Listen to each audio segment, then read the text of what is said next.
What a beautiful way to spice up your English outfits. Guys, what do you think about this design?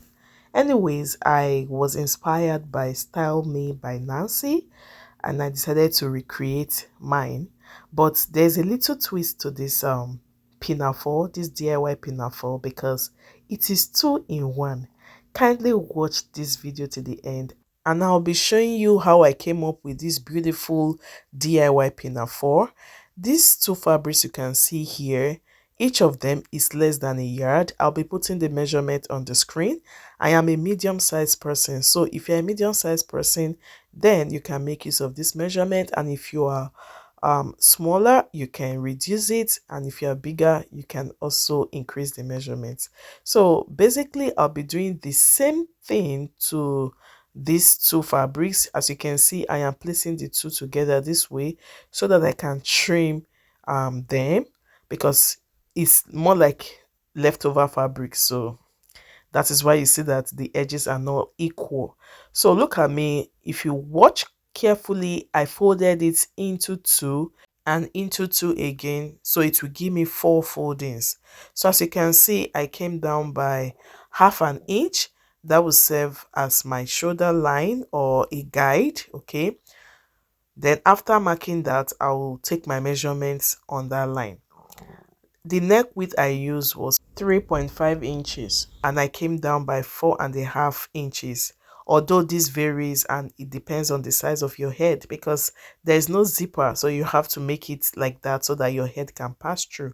And for the back depth, I came down by 1.5 inches, just as you can see.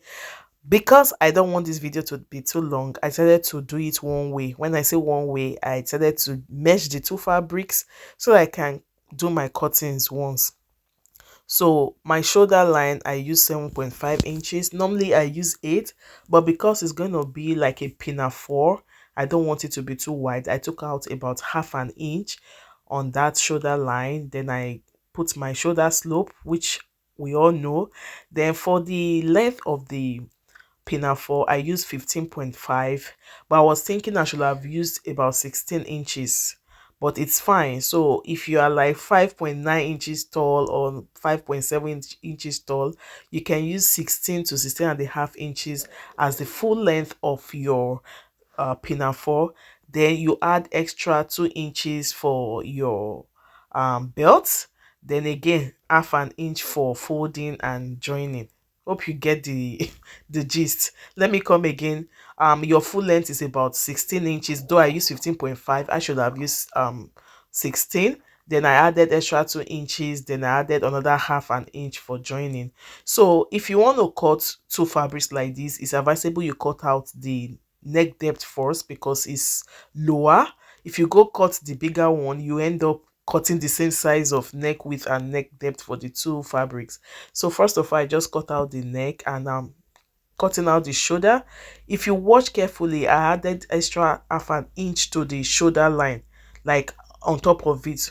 That will be for joining. If you don't do it like that, when you join it, it will become very short. It will be short. So I added half an inch, just like parallel to the shoulder line that I made. Okay, so when I was done cutting the back, neck width and neck depth, I took out the first two pieces because that would be like for the neck, for the back, so this will serve for the front. But if you look at it again, I'm kind of using a separate fabric like a lining. Okay, I didn't want to use a black lining. I decided to use an African print fabric in form of lining, such that I could be able to wear it in both ways, more like a reversible top. So I can have like two clothes in one. So this is the joining aspect, which I believe we all are familiar with. So you just place the two right sides of the different fabrics together and stitch on that neckline. Please, when you are doing this neckline, you need to sew it neatly. So after doing that, it's good to notch so that it's relaxed on the neck. So that's it, guys. I just flip it over to the right side and this is what you should have. So the same thing I did for the back panel, that's the back side of this pinafore. I did the same thing. You sew the neckline and you notch, and that's it, guys. So after doing it, it's just a matter of still turning it to the wrong side and stitch all around and leave a part where you turn to the right side. So that was the part I left. You can see me flipping to the right side. I covered everything. I covered everything. I know you'll be wondering, how did I do the shoulder part? Keep watching. You will see how I did the shoulder part, that you won't even notice any form of, it will just, it's just neat. You won't even know that I flipped or turned inside out like that. So here is me just turning to the right side. When you are doing this, just take your time, okay, so that you can bring out all the corners. If you don't bring out all the corners, I don't know what will happen, but to get that perfect job, you need to do all this. It will take a little while, but trust me, it's worth it.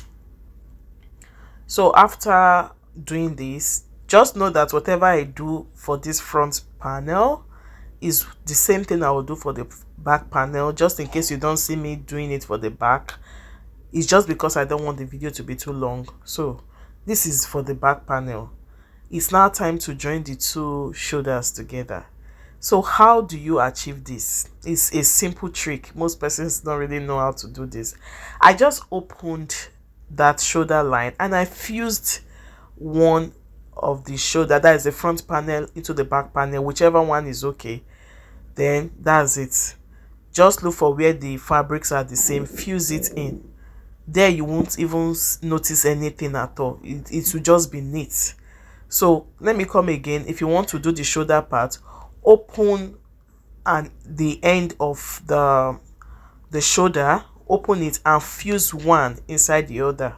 Okay, I hope you get it. If you don't get it, kindly let me know. I may just show that as a separate video on how I made the shoulder part, but I believe you understood what I did. And this for the belt part, this is pretty easy. Just merge the two fabrics together, stitch it and turn inside out and attach it, as simple as XYZ. And here is what you have, guys. Is this not lovely? Let me even tell you something. I made this top in 30 minutes and I rocked it the following day. I made it on a Saturday, then the following day I rocked it to church. So this is one side of the Pinafore. What is it giving, guys? And this is the other side of the Pinafore. Oh my goodness. Sometimes it's not about wearing heavy clothes or big clothes. Sometimes I just prefer simplicity, just like this one you are seeing on your screen right now. Wow. So this is a very simple DIY that you can try out. You don't need to have so much fabrics. If you have leftovers, then you can try this out. If you have watched this video to this time and you haven't subscribed yet, please, what are you waiting for? Kindly hit the subscribe button. Do not also forget to like, comment and share this video. See you all in my next tutorial. Bye and stay blessed.